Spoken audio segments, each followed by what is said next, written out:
All right. Hello, everyone. Thank you for joining me. I'm going to focus on gender identity and expression. If you have any questions or comments, or when we get to the discussion part, I would love for some input from some people. Just put it in the chat or raise your hand, and hopefully we can get some good discussion, which would be great. There we go.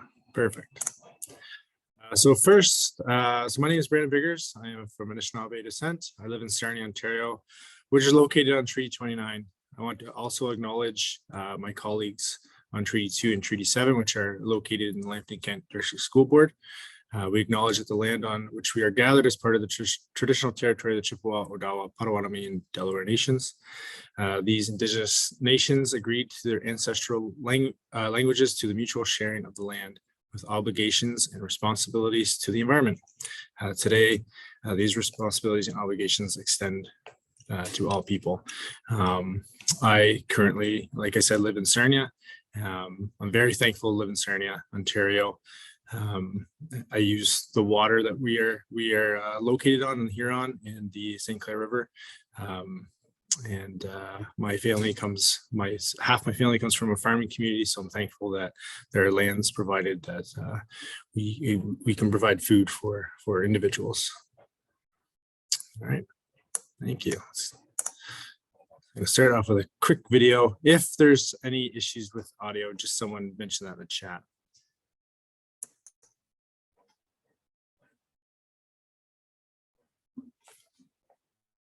There were a lot of mirrors in my school. Seeing myself.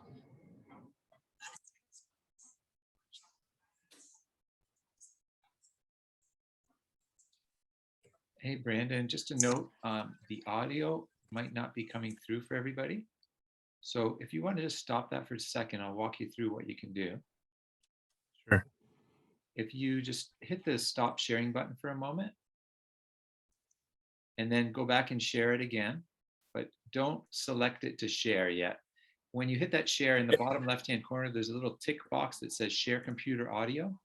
Make sure that tick box is turned on, and then everyone should hear the audio in the presentation.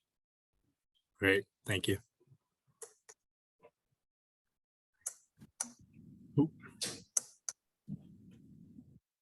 You're better. I wondered why no one could tell us how to find ourselves. Much better. Or accept the truth in others. A decade passes, though, and I get to speak out about it. A Canvas facilitator, a living looking glass, and when I visit schools, I see younger me's, growing beings who look at me with wide eyes and burning questions. Working with Canvas means the landscape is ours to paint. In the color of compassion, in the shade of change. You know, a gay 12-year-old once told me that harming herself was the only way. And a trans 14-year-old once told me that their only wish in the world was just to be called they. We didn't have rainbow flags in our hallways, but we knew what fear felt like. We knew what we wanted to learn when there was no one there to teach it. Well, now we're here. Let's use art to spark curiosity, tell stories that build empathy, learn pronouns for all genders. I want to teach you how to turn "that's so gay" into a compliment. Use markers to draw blueprints for gender-neutral bathrooms, tell boys that pink is not a bad color. Teach girls how to lift up each other. We paint our message on every locker, in every single color. This is about you, your children, your grandchildren, your grandchildren's friends. We all just want to feel like it is okay to exist. When they see me in their classroom, all queer, all grown, our reflections aren't so different. But this time, they are visible. This time, they are beautiful. They say, I want a better earth, to be accepted and respected. This knowledge is power. It lets us recognize our true selves. I am transgender, and because of this workshop, I know that there are students like me out there.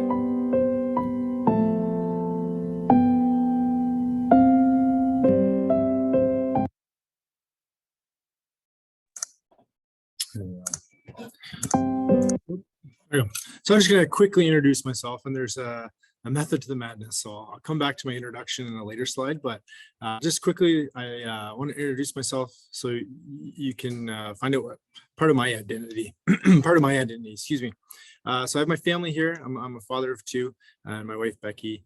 The bottom left is where I started my teaching career in a place called Pengnatun, Nunavut. I was there for 3 years, and then I was in a place called the Cultivate, Nunavut, the capital, for 2 years. I went to school in Prince Edward Island. I'm an avid hockey fan. I coach, I play still. And here's me coaching the Aboriginal Team Ontario. We won gold last year. So a very important thing in my life. Obviously now I currently work for the Lambton Kent District School Board. And the picture here is from a folklore story, Inuit culture, about a person, or about a entity, I guess, called Kalupali. And I actually, when I was up north, I brought my students on a field trip. I fell through the ice and my students saved me. And the story comes from this being who would pull people under the ice. So obviously that story came from trying to protect kids from jumping on ice when the ice would melt and when it would break up. And the reason why I put that on there is I love history, I love stories, I love folklore, love those things, and that's a part of who I am. And I went to school for history, and so there's a reason why I introduced myself and show these pictures, and I'll get to that in a second here. So when we go through this, I want you to try to think of what your identities are. So I shared part of my identity, some things that I wanted to share and wanted my colleagues and people watching this presentation to know about me. But how do you present your identity, and does it change depending on the people you're in front of? How do we show our identity to students and parents and colleagues? What is important and what is important for you to show? So just kind of think of that while we're going through this presentation, if you will. And again, any questions or anybody want to share, feel free. So some identities that people present, and some of the things I just talked about, are occupation, education, their race, ethnicity, religion, language, their heritage, immigration status, genders, family status, income, Aboriginality, ability, location, where they're from, geographic location, age, and sexuality. And there's not one of those things that's more important than the other, but every single one of us has one of those things that's more important than the other. And for some, gender is the most important identity that you can show, or that you want to talk about, or that you want to discuss with others. And we have students, we have community members and colleagues and people in our country who, and all around the world, that have gender as the most important thing that they identify with. And hopefully we can learn a little bit more where we can support our school community in a better way, where we're an ally and we're someone that can help people through any difficulties they might have, because it can be difficult, and there's still there's still a lack of understanding with a large group of people, and we as a school community got to try to promote positivity and help everyone through their learning journey. All right. So what is gender identity? Gender identity is each person's internal and individual experience of gender. It is a person's sense of being a woman, a man, both, neither, or anywhere along the gender spectrum. A person's gender identity may be the same as or different from their birth assigned sex. So I really want you to think of gender as a spectrum. There's traditionally, right, in the past, to be man, woman, but people can be anywhere along that spectrum or beyond that spectrum. And there's always new terms and new things that we discover and that we're learning about. And there's a couple of resources that I'll put at the end of the slideshow here that will help people with their learning journey as well. And I hope by doing this presentation, you see someone like me and you feel comfortable reaching out if you do have questions and concerns, and hopefully with your colleagues, you start bouncing ideas off each other, or having those conversations with each other to make talking about gender identity and expression a little more comfortable for people. So for the discussion, obviously we're virtual. If we were in person, I would try to have a discussion with people. But I just want you to think. I'll give you like a minute or two, and maybe you can put in the chat. What would be the most important thing for you to identify with or to express to people? So again, the things were like job, occupation, the amount of money they make, their family, maybe a story, where they're from, their gender. So if you could just use the chat and just type in, if you can, just type in what might be the most important thing that you identify with, and then I'll look at the chat so I can see people's responses.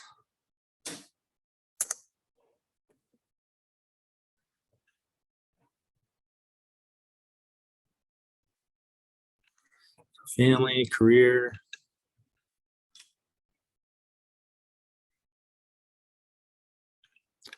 Thanks for sharing, everybody. I appreciate it.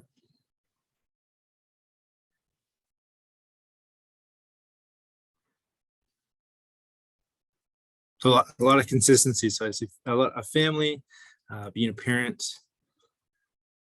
Yeah. Personal interest. Yeah. So a lot of what I suggested to career, family. Yeah. Thank you. I just gotta wait because great responses from Hinton. Yeah. Personal interest, being a parent.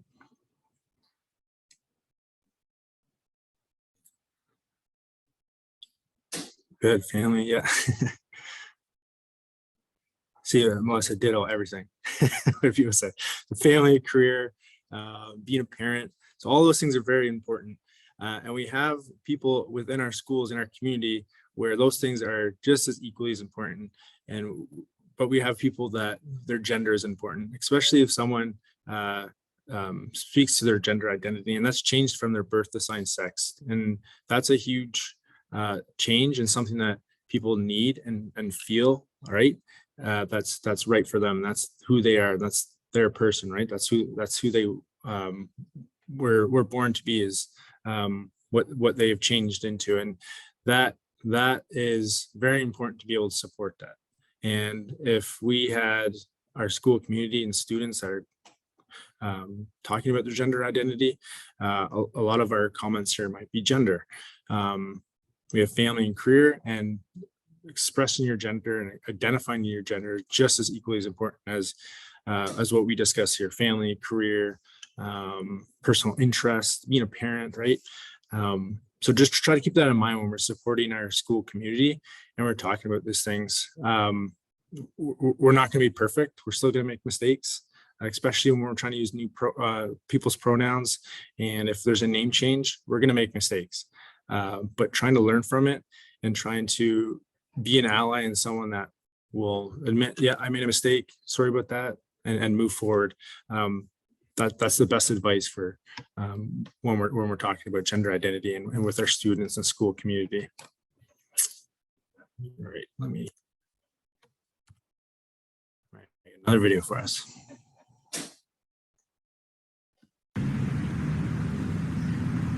All right, folks, here we go. A romaine and kale salad with avocado, cucumber, shishito peppers, and 4 kinds of cheese, sprinkled in balsamic straight from Italy. Wow. In my day, salads only had 2 ingredients: a rock-hard wedge of iceberg lettuce and a stinky old dried-up tomato.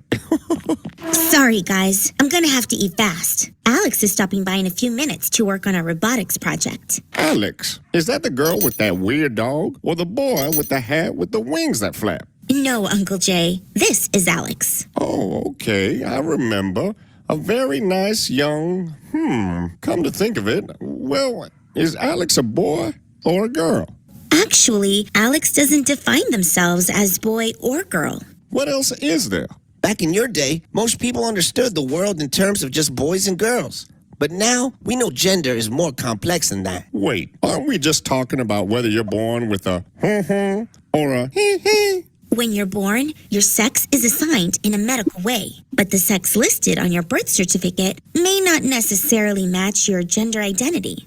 Gender identity is a person's inner experience of who they are in terms of gender, their deep personal sense of being male, female, a blend of both, or neither.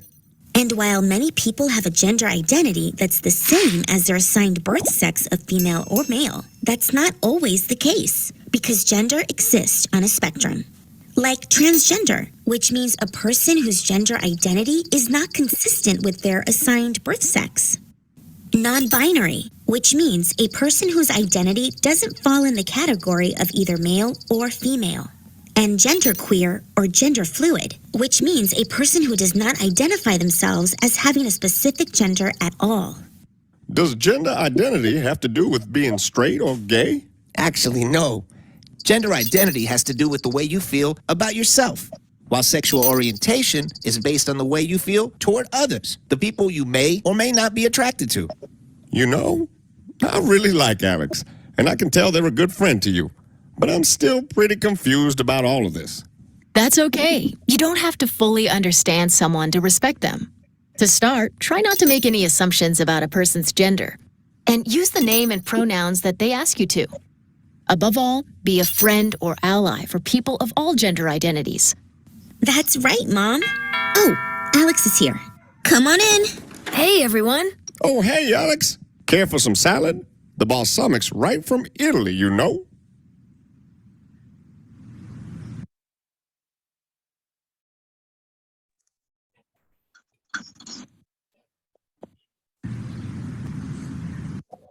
All right, so some of the gender identities that you may know: transgender, cisgender, non-binary, agender, or intersex. And if you haven't heard of these terms before or you're unsure, I will provide a resource at the end of the slideshow there that explains these things a little better. So if I go too quickly or I'm explaining something that you're unsure of, hopefully you can look at the resources I give you. And I have a website that I'll show you at the end here too, that has these items, the defined items here that will help you out. So in our schools, how do we start sitting with a little bit of uncomfortable to make students, colleagues, and community members more comfortable? So if someone is transitioning or they're using a gender neutral bathroom and it's new to you or new to school, how do we start making that more comfortable when it can sometimes be uncomfortable for others? So if you want to just use the chat, maybe just the one little line, and then I'll pick at some of the comments and just say them verbally here. And if you're unsure, that's okay.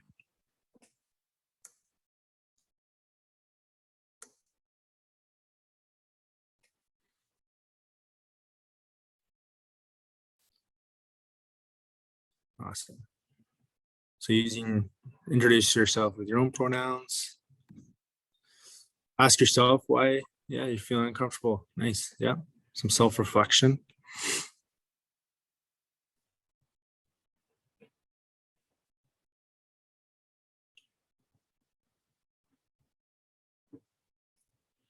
I think self-reflection is very important because it means you're willing to learn, right? And you seek out that learning. Introduce yourself using pronouns so people can do the same. Yeah, don't use binary class activities of boys and girls. I know as a teacher, I would say that a lot. Boys and girls, when I taught kindergarten, boys and girls line up. Something I have to work on. Show that you're an ally, pride flag in your room or on your door. Use non-gender specific terms. Be mindful, check assumptions. Those are all great. Include conversations of inclusivity and acceptance, create an environment. Students feel okay to ask questions. Of course, yeah. Create a safe space or brave space in person or virtually. Yeah, being very open to talk about questions. Oh, okay. The experience of non-binary child. Thank you. Thank you for sharing. That's, great resource, and willing to have people reach out to ask questions is great. Having a community within our school board with each other, right? Hopefully we create a space where we can start bouncing ideas and conversations with other teachers within our board. So I don't see the name who said that, but it's great that we have teachers from different schools willing to share and help each other learn. That's what it's all about. Challenge staff to use different ways to divide students, bulletin boards, teach school community about gender and sexuality. Great. Those are all great things. And a lot of people in the school, even if you're not the most vocal, we do have members in the schools and in our board that can help with this and can speak to this. And again, hopefully through this presentation and then through the resources that I've collected, you feel more comfortable. Really just being an ally and opening up those conversations with students, maybe having a GSA group in the school or a leadership group. But students and community members, for the most part, want to have these conversations because people just don't know. And to open up those conversations, to make it more comfortable to talk about is the right step and something that we need to start doing. Thank you for sharing, everybody. I really appreciate it. So some other ideas, respect people's names. I'm like blocking myself with my chat here. Use correct pronouns, support everyone, of course, educate yourself, provide a safe place, call out transphobia, appreciate gender diversity, don't out anyone, be aware of language used, gender identity, and gender expression, know that they're different. A lot of these things, when we speak about this or when I was writing this out, you would normally do for like, you're just normally doing daily anyway, right? And the don't out anybody, I just want to like touch on that real quick. It's okay to have that conversation with a student. If a student talks to you about their gender, their pronouns, or their sexuality, it's not something where we go to the parents and start outing them. Have that conversation, depending on their age. Have that conversation with them if people know, or if parents know. It's all part about the educate yourself. So educate yourself about what they're saying, right? And ask those questions and have that conversation, even if it can be uncomfortable. You're making that person more comfortable discussing that with you. And that's something that's very important, that a student and students will come to you and share those things with you.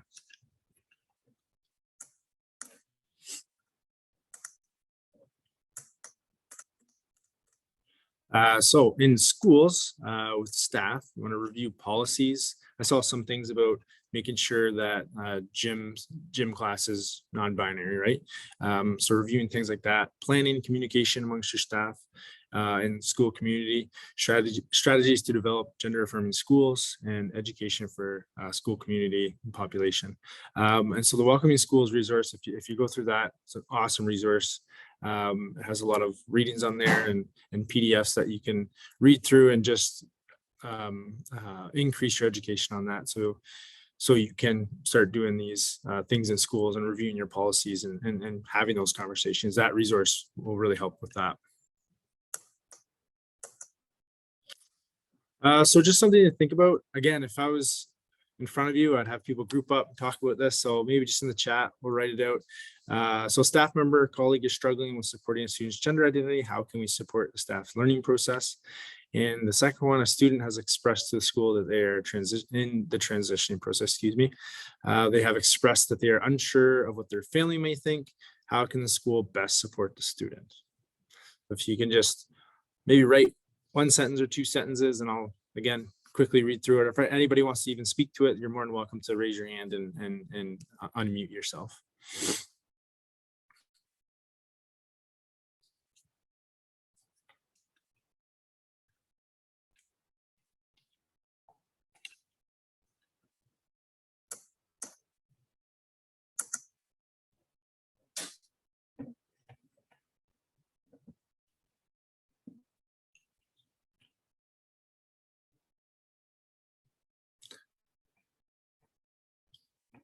I see that it says one pushback I got was track and field division, boys versus girls, and sadly the person running it refused to open up from binary categories.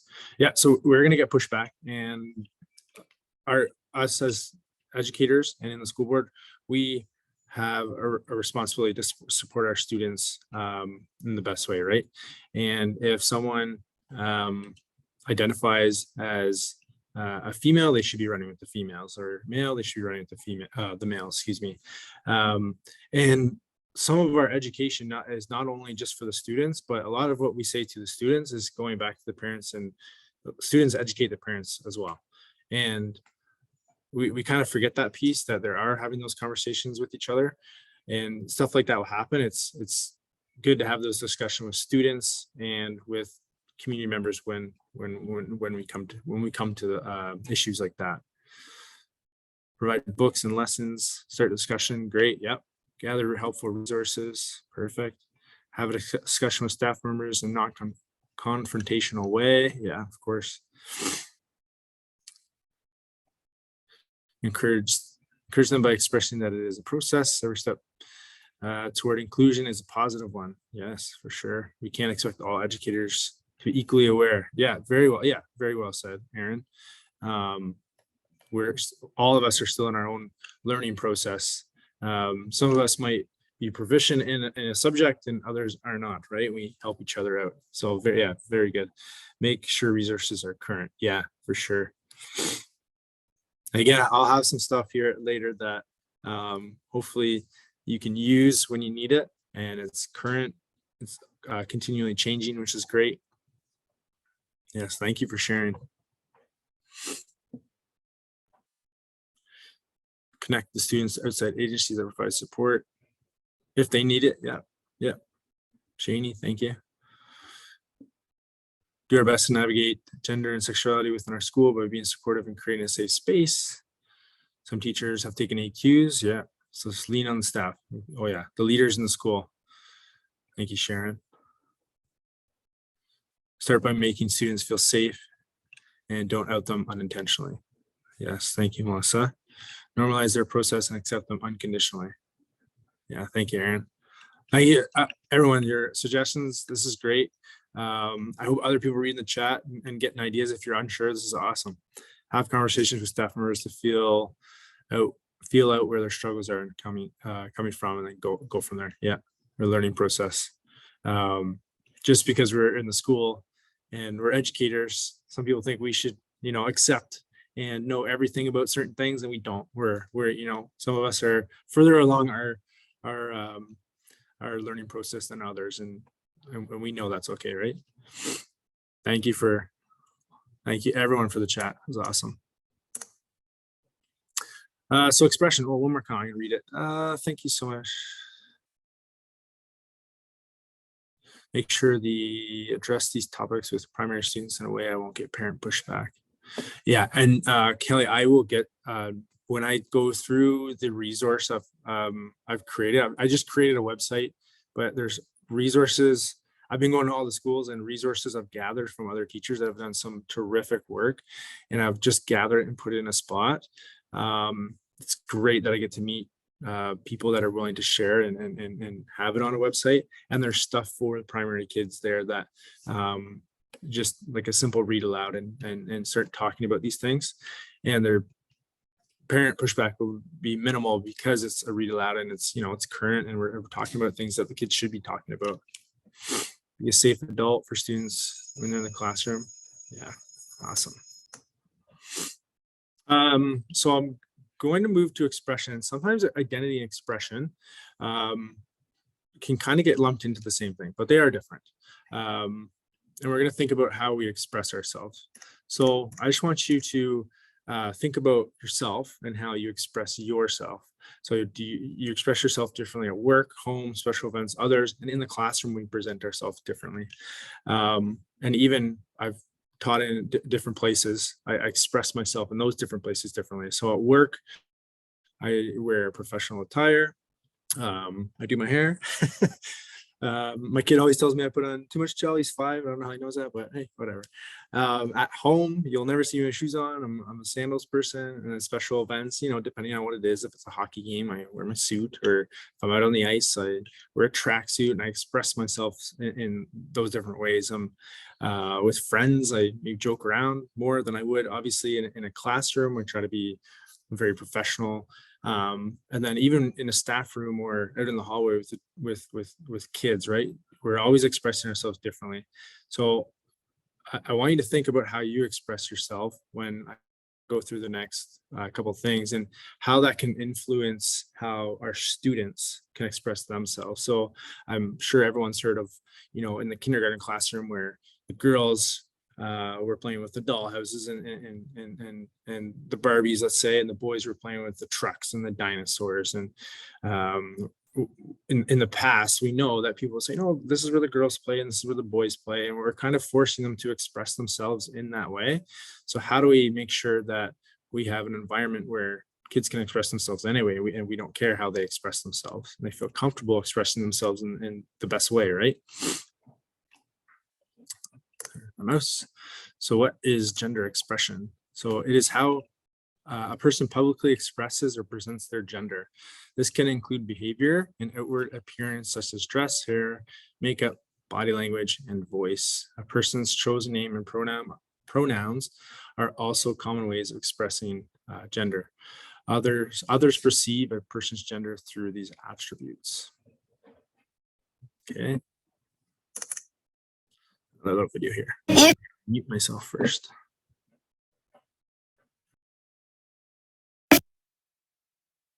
A parent offers the option, you can play with this doll or you can play with this ball, and the boy chooses the ball. My theory is because early humans, like the men, as far as I'm concerned, hunted. I mean, is there a reason why the men were the ones hunting?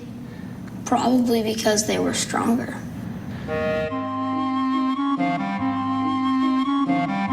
Hi, I'm Nanta. Hi, I'm Willow. Willow, nice to meet you. Hi, I'm Brianna. Hey, Brianna, I'm Nanta. Nice to meet you. Yeah. Okay, so can I start asking questions? Mom, you said think of some questions and be prepared. I'm prepared. Do you know why we're here today? Not really. Not really. Okay. I think it has something to do like gender non-binary or non-conforming.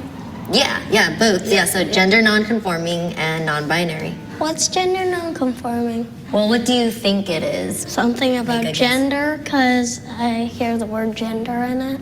Do I look like a girl to you? Yes. Well, what if I told you that sometimes, though, I feel more like a boy?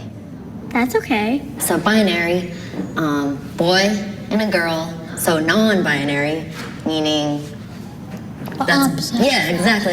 That's a bunch of crock, right? You can be one end, the other end, or anywhere in between. That's interesting. But confusing. So let's really start getting into some questions. Do you wish you were raised not as a girl but just an anti? Yes, totally. It would have been great to just be marked like X-gender, not boy, not girl. Coming into my own skin later in life would have been a lot more easier. Did you always know you're a girl? Yeah. Okay. Has that ever changed or for you or? No. No. How did you know you were a girl? I feel it in my body. Yeah. I'm a boy, not a girl. But people think he's a girl. Oh, so people think you're a girl. I've been called a girl, I think 309 times now. And I like my hair, just how it is. What makes a boy a boy? An X and a Y chromosome. Oh, so like, is there anything to name, like on the outside of somebody that makes them a boy? Like, Genitalia. what? Yeah. No, that's also genetics, but like, Well, yeah, but like, that's on the outside, I'm just saying. are we talking about like Looking or Emotions. like emotional or like hormonal or like genetical? or like feelings? Like, Genetical. I don't know where we're going. Like, yeah, I don't either.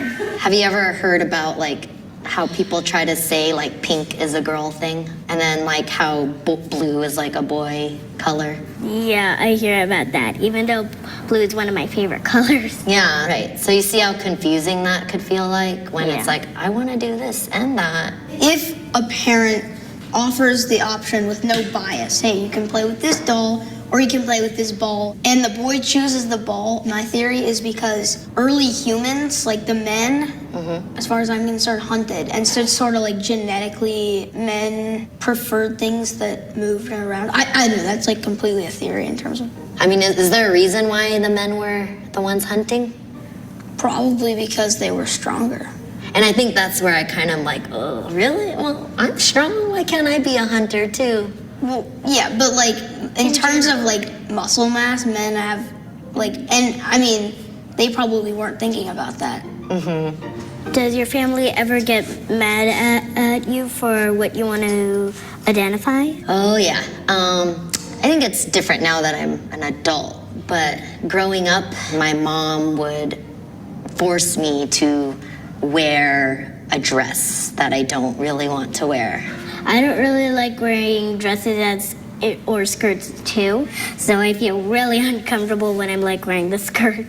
Yeah. But did you get to choose your outfit today? No. So you know exactly how I feel then. Yeah. Oh. How do you know if somebody's gender nonconforming? Is it okay to ask somebody what their gender is? So it's a lot better to ask about the person's pronouns. That would be like he or she or they. Right. Versus if I said, What's your gender? yeah, what's your gender? Are you a boy or are you a girl? Seems like you're very interested. Yeah. So have you ever been confused by using they, them as a pronoun for someone? I mean, sometimes it can be confusing, but it's also, I also have to remember that that's the pronouns that they've chosen, and I need to respect that. I've noticed someone in my class, first period, has the pronouns that they would like on their backpack. Oh, really? Oh, that's cool. I've been to the Philippines. Oh, I like the Philippines. Oh, you've been there too? Yeah. That's where my family's from. And Where my mom's from. okay, they use the term siya. So siya is like all encompassing of every gender, you know? That's pretty cool. Yeah. There's a girl who works at my tutoring center, and she goes by they, them, and then a lot of times, I just didn't call her she, and then I'm like, oh wait, no, I'm sorry. Yeah. Did she ever, see, even I made that mistake. Do they ever address it with or correct people who may use a different pronoun for them? No, but somebody else might. How does being non-binary affect your day-to-day life? Looking for a job, there's times where before going into an interview, I totally just want to wear these slacks and a button-up shirt, but will it be more likely to get the job if I wore a dress suit or something, you know? Why is gender such a big deal? You know, sometimes I wish it really wasn't. How do you feel about it? Is it a big deal to you? No, I just figure why can't they just be a person? Yeah. Do you all think gender's a big deal? No. Well, I mean, if someone was identified as neither boy nor girl, it's not a big deal to me if they were in between, but gender is a big part of who you are. That's real, yeah. Thanks. Do you like handshakes? Yeah. Okay. Oh, sorry. There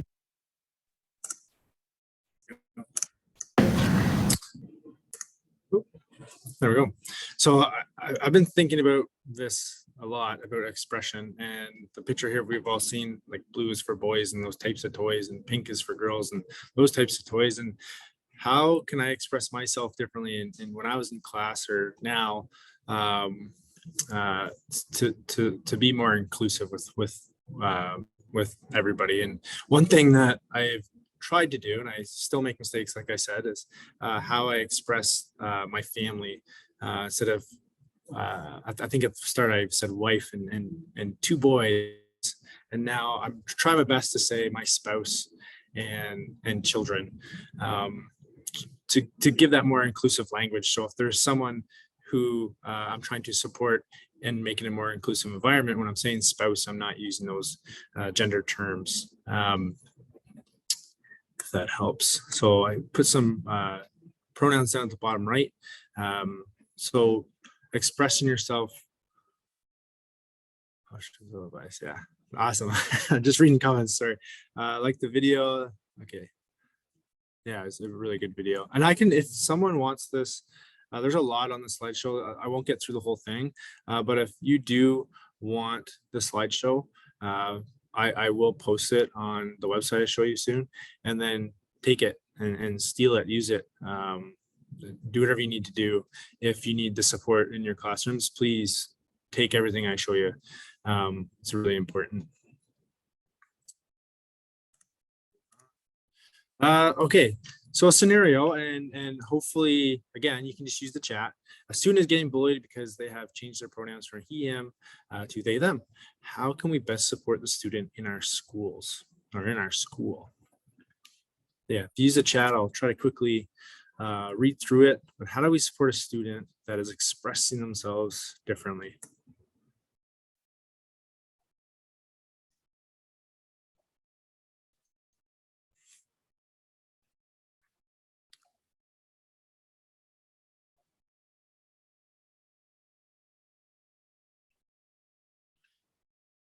If I keep looking over here, it's because there's a lawnmower right outside the window. It's very loud. Set an example and make an effort to introduce ourselves using our pronouns. Yeah.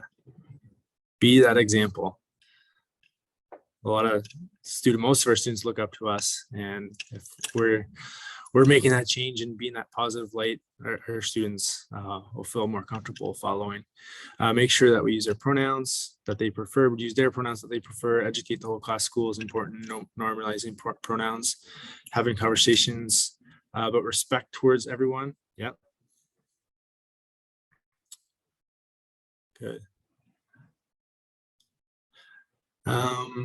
You have this issue, yeah, and we use correct names, pronouns. Admin is fantastic. Going in the classrooms, having conversations about respect, dealing with the issue head on, modeling. Yep. So I was at a school recently, and students were getting bullied. This is where the scenario came from, and I did a talk about bullying and acceptance, and then we talked about the pronouns. But we talked about bullying right away. That was the first thing that we spoke about, and then acceptance. And we got the students to find out all of the things that they have in common, and to celebrate the things that they might not have in common, and how beautiful that is in our society. We want to be a diverse place in the country, and a lot of times, Canada, Ontario, we celebrate ourselves as a diverse community, they say melting pot, right? That's something we always celebrate and talk about. So we need that at the very basic level in our classrooms. Just read a few more. Having a safe space where students can be accepted without bullying and fear. Yeah. So yeah, brave space would be awesome. Educate students on pronouns. Show videos that we just watched. Yeah, exposure. Yeah, exposure. Yeah, some people are not exposed, right? So exposure is very important. By being inclusive to everyone, including guest speakers, always ask their preferred pronouns. Yeah. And if I'm meeting someone new, I like to say, my pronouns, and it makes people more comfortable saying theirs, right? If they're in a place where they're unsure. So again, thank you everyone for your input. I really appreciate it. Let's check my time. Okay. So if issues come up, right? Use your staff, use your admin, use me and the website. Hopefully I provide you, use that to your advantage. And go through these kind of 4 working stages here. And one stage might come before the other, and you might go back and forth, but as a group, right, try to use these stages. So clarify at the stage you want to identify what is happening, and make sure everyone in the group agrees what the issue is before it moves to the next step. And I say group in quotations. The group might be your teaching partner or your staff, or if a parent has reached out, or your admin. So that group can change, obviously. Identify options. So brainstorm several different options that are available to assist the student. These options may be more or less feasible, but start talking, right? We talked about it and we say, oh, let's do this. Let's have this person come in, or let's do this activity and show this presentation. What's the best option? What's something that will get the message across and be the most impactful? Then weigh the outcomes, the pros and cons, right? What the pros and cons to having a PowerPoint or having someone come in. If you see someone present and talk about this in person, it's probably more impactful than doing a slideshow, or having the students do their own learning and their own research could be more impactful than us lecturing, right? So trying to figure out what the best thing is for our class, and then obviously do what you've planned, listen, reassess. So talk through implementing the decided upon direction with your group, And if it's helpful, take some time to talk about some future barriers and complications after taking the path that you've chosen. So I think we do this anyway. We would do this with like a math lesson. If students aren't like catching on with what we're teaching, we would go to our colleagues, we would go to our math and literacy coaches, and we would try to figure out ways that we can reach those students. So the same thing happens when someone's being bullied in regards to their gender identity or expression. So we use what we know and what we've learned that works, and try to just like rejig that and implement that in our school. I don't have a lot of time, but there we go. And so I love this. I read this online. It's the golden rule versus the platinum rule. So the golden rule, we've all heard it. You treat others how you want to be respected. And then I read about the platinum rule. You treat others how they want to be treated. So it's an important message to talk to students. If someone wants to identify or express themselves differently, we treat them how they want to be treated. And I thought that was really powerful, because everyone's heard of the golden rule, but I liked the idea of the platinum rule, which is cool. So I do have a lot of slides left. I'm not going to go through all of them. I want to show you the resource that, again, I didn't create everything, but I've been to pockets of schools, and there's teachers out probably watching right now, or that I've met, that have some wonderful, wonderful resources, and a lot of hard work has been put into a lot of these things that I will show you.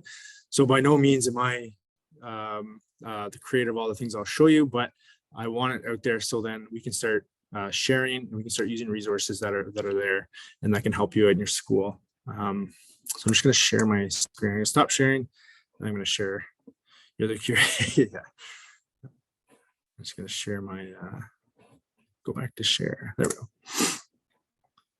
go. I got to share my screen. Perfect.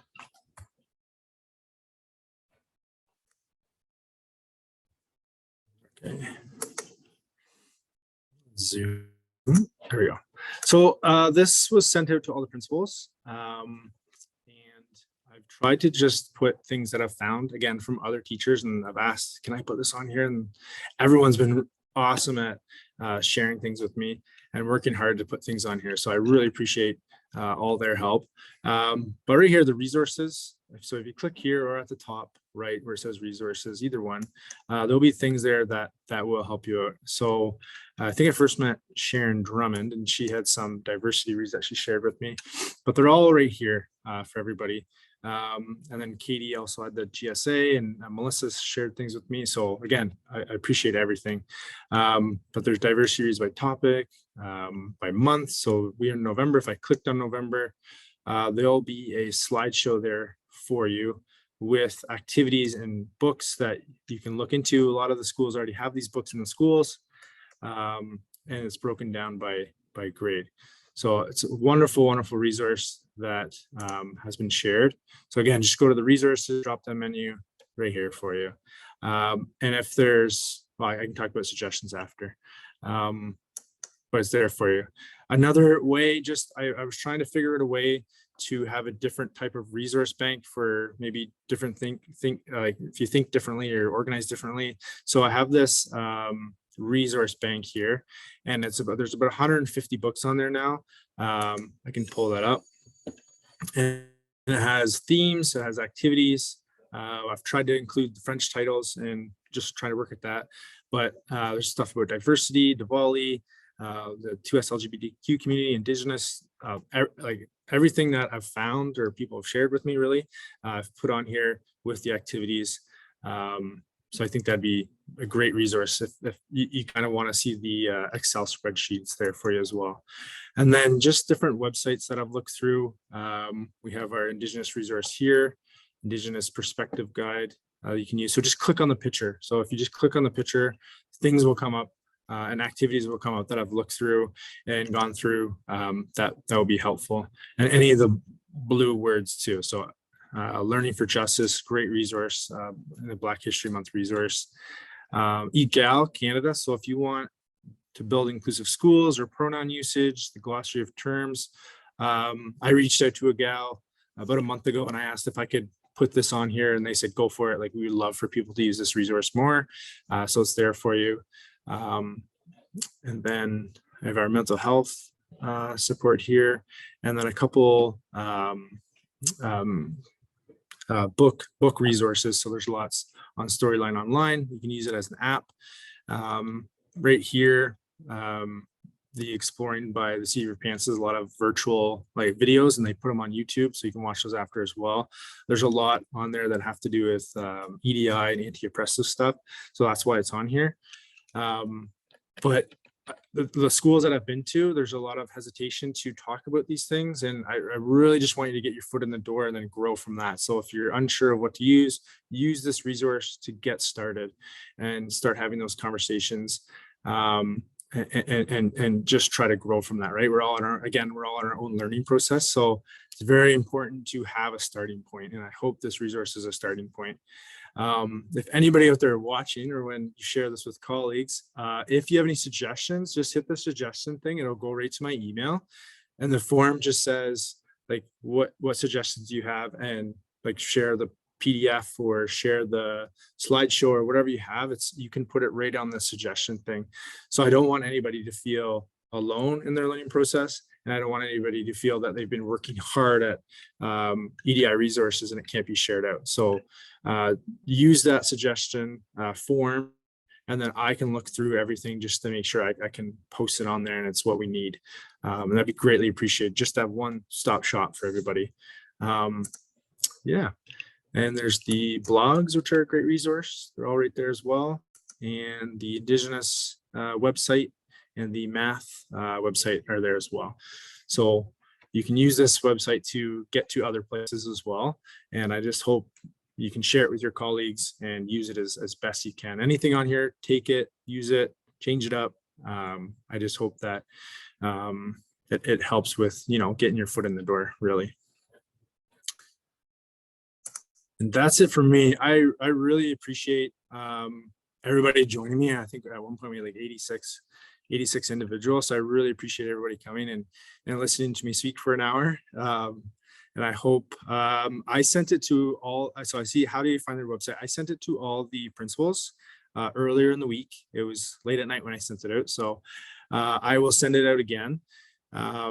But it should be there. And if you're unsure, just send me an email as well, just Brandon Biggers, and then at lkdsb.net or .com. I'll check both, and I will send it out to you directly. Yes, Tanya, good. Yes, good call. I will put it right now in the chat, and I'll continue to put it in the chat just in case someone misses it if it gets buried. Yes, thanks for this suggestion, Tanya. Yes, no problem. Thank you for joining.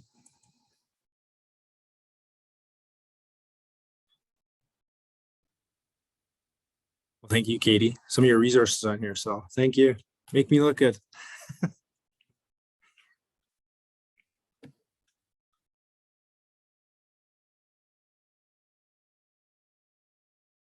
Oh, good. Glad to hear, Veronica. That's awesome.